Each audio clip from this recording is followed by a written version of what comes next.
5 years ago, Kate's owner, Isabel Springett, discovered Pippin in the woods when she was just a tiny newborn fawn.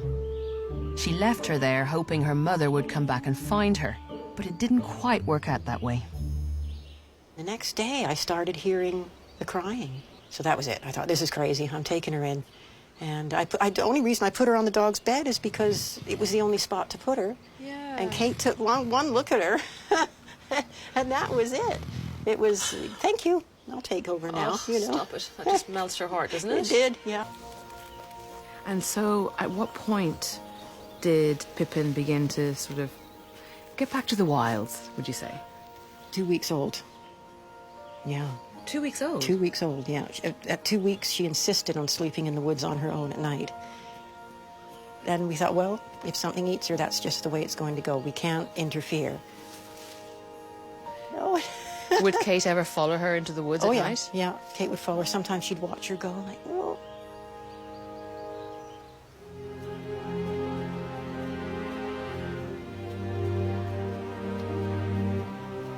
She's gone.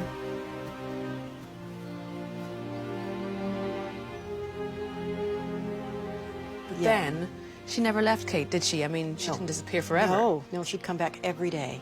Every day. Every single day? Every single day.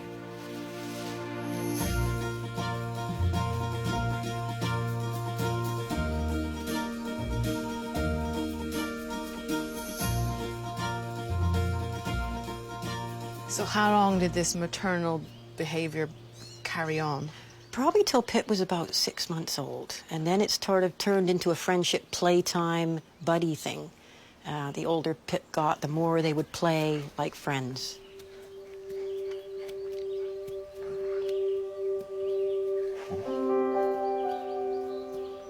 It's nothing like I've ever seen before. It's not like a dog and a dog playing. It wasn't like a deer and a deer playing.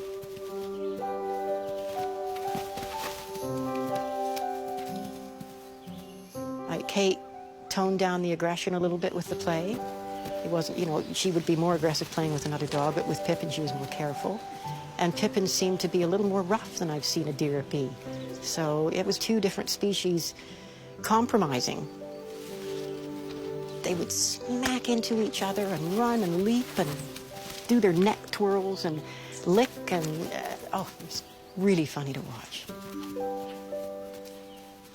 How old are these two now? How long have they known each other? 5 years, yeah. And I think Pip's had 1, 2, 3, 4, 7 fawns now.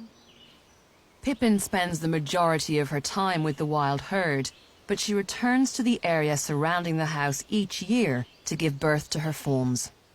You know, the beginning of their relationship was a maternal, nurturing sort of And relationship. now it's like old friends. And now it's like old friends. Yeah. What makes you think that? The way they greet each other, they don't greet each other like, hey, oh, you know, they greet each other like you would a really good old friend that you see quite often, and you just, how you doing? And just hang out. You don't even have to talk. Do they play still, or how do they hang out? They don't play. They're too mature for that now. Yeah. Pip's a mom. She doesn't play. But no, all they do now is they'll walk up, maybe do a little nuzzle. Kate will lick. Pip loves to lick Kate. And they'll just hang for a few minutes, and then they'll flop down in the shade together and just hang. And how long will Pippin stay with Kate at any one time? She can be here for 3 or 4 hours sometimes. Just she'll come right into here and sleep on one of the dog beds with her sometimes. Yeah. Even if we were gone for 5 years and came back, they would greet each other as old friends, and it would be the same. Yeah. This is a lifelong bond, formed from a maternal instinct that developed and was cemented by years of playing and spending time together.